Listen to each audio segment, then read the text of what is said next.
Justin Tibbetts, financial advisor with Jazz Wealth, and it occurs to me that throughout the week I see all kinds of different headlines, interesting things, and I try to update you at 4 o'clock when we do our live stock market update. But there's some things that, they just don't make it into the mix. Maybe it's not directly related to stocks, and so I thought I'd take a minute, share with you some of the not so headline news events that you maybe have not seen. So let's get started. I put together just a few things. It'll only be a few moments. Let's take a look. So first of all, Airbus. You familiar with Airbus? You got Boeing, you got Airbus, big airplane manufacturer. They are getting into the flying cabs. They want to be a flying taxi or have a flying taxi prototype, but here's the thing. They want it to fly by itself. They want it to be an autonomous flying cab. And in fact, there's actually a lot of this going on between Google, Uber is sort of a joke, really, but Airbus and Boeing, as well as Intel, there's actually a lot going on. So Airbus has come out with their prototype. They're actually starting this process. They're going to build this, and they're looking for partnerships with regulators. I got a little picture here to share with you. That's what it looks like. It's actually pretty cool looking. I don't know that I'm going to get in one of those if nobody's flying it, because if I wouldn't get in a plane that could fly itself, why am I going to get in one of these little hovercrafts?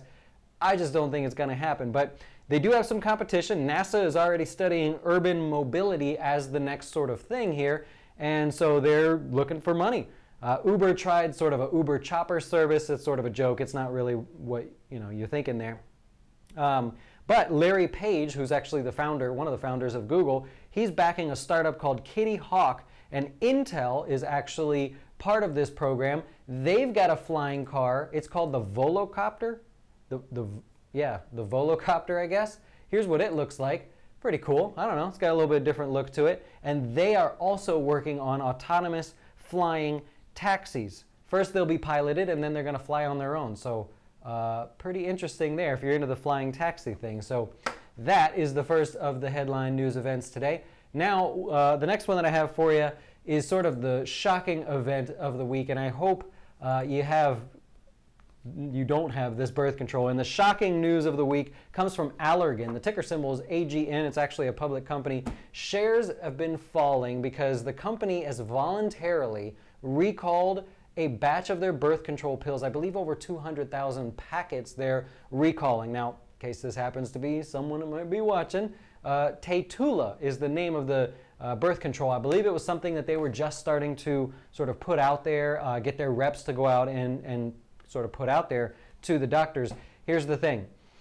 In a birth control packet, the first 4 pills are usually active medical, they're the ones that work. They're not the placebos. I'm not very medical, so I don't know how to say it.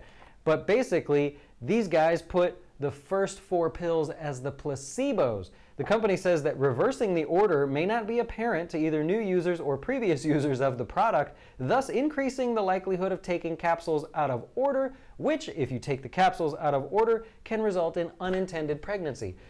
It makes sense to me, really, that it would result in unintended pregnancy, so they're recalling those. If you have Taytruda, you might want to check those first few pills there. All right, so that's that one. Netflix, they did a study actually. It was actually an analyst at Piper Jaffray did a study to show that people would pay, they could raise prices $15 or more starting today if they wanted to, and about 2/3 of the people would actually absorb the cost. This shows that people think it's a valuable service. They're willing to pay more. They based the statement on results of 1,100 U.S. Netflix subscribers. They currently charge $10.99 a month for that plan, and customers said, well, 64% of them said they would not cancel the plan until the price goes over $15 a month. So I said it wrong just a second ago. So based on everything they came out with, Netflix now knows they can raise the price over the next 3 to 5 years and only lose maybe 36% of the people. Not that they would do that, but just so you know, Netflix has been slowly raising the price very, very slowly. And now you know that if they want to do it, technically they could, and it seems like most people would stick around. I don't have Netflix myself, but from everything I hear, they're killing it. We did a tour, actually, of Paramount Studios when I went out to California, and Netflix had rented out like most of the corner of Paramount Studios. So we got to tour the Frankie and Annie or something like that. There's a show on Netflix. Really cool. They're spending billions of dollars to do this. And lastly, I thought I'd finish with a funny one here because this is almost a joke to me. Do you like Bitcoin? Are you one of those that trades Bitcoin? You find it interesting, you're buying and selling, you think it's going to take over the world. You're wrong, but if you like trading Bitcoin, there is a hospital that says cryptocurrency trading can be addictive. Did you know it could be addictive? There's a Scottish hospital that says they're launching a rehab program for people that are hooked on trading digital currencies. Are you kidding me? Are you kidding me? Their quote was, cryptocurrency users can get hooked by the volatile fluctuation of prices online, which create a high when they buy or trade a winning currency. Ooh, could also be addictive. Here's how you can tell if you're addicted. We'll leave you with this and see what you think.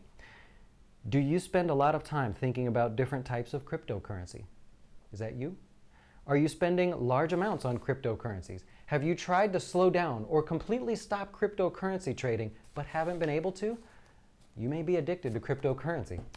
Do you become restless or irritable if you try to cut down on your screen time related to cryptocurrency? Do you jump on the computer and start trading in cryptocurrency to escape from life's problems or to elevate my mood? I hadn't read that one up until this point. Do you carry on trading in cryptocurrency even after losing money just to try to gain it back? Have you ever fibbed to other people about how much time or money you're spending on cryptocurrency? Have you ever taken money unlawfully to fund cryptocurrency? Has cryptocurrency trading habit had an effect on any relationships of yours or your job? If so, then you may be addicted to cryptocurrency. Absolute joke, to be honest with you. All of you cryptocurrency trading people out there need to grow up and trade futures like real people do. That's all I have to say about that. You know where I stand on cryptocurrency. It is a joke. It is certainly a tradable vehicle if that's what you want to do with it.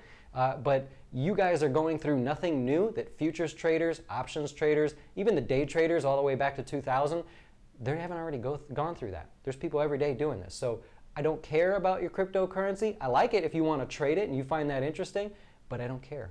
My answer is grow up and trade futures like real people do. And when you do, come check with me. We'll talk. I love talking shop anytime. But if you find that you're addicted, maybe you might want to head over to Scotland, check yourself into some rehab. I thought that was really, really funny, actually. But anyways, that's all I have for you. That's news that you may have missed throughout the week. We'll try to do this again if you like it. Let me know in the comments below. I'll leave you with one last thing. The guy from Athena Health, the CEO from Athena Health, come to find out he's beaten his wife 10 years ago. It's become public. He put an apology out there. My question to you, I'll leave it with you. Put it in the comments below. If you beat your spouse, man or woman, if you beat your spouse, should you lose your job?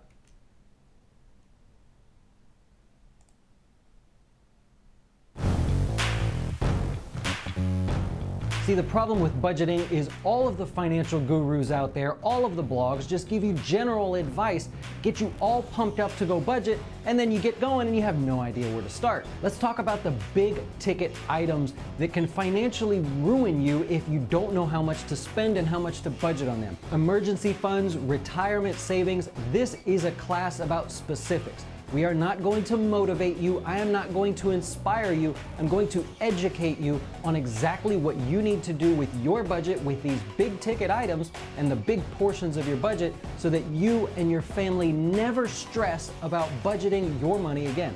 If you sign up before June 8th, then we're giving you lifetime access to Nest Egg, our personal financial portal where you can get your dough straight. Everything in your financial life, including your budget, can be seen on this portal. And best of all, we do not sell your information like Mint or some of the other apps. It is 100% yours, customizable to you. Again, if you want to be motivated, you want to be inspired, then this is not the class for you. If you want details and specifics about what to do the second you finish with this class, well then I hope to see you there.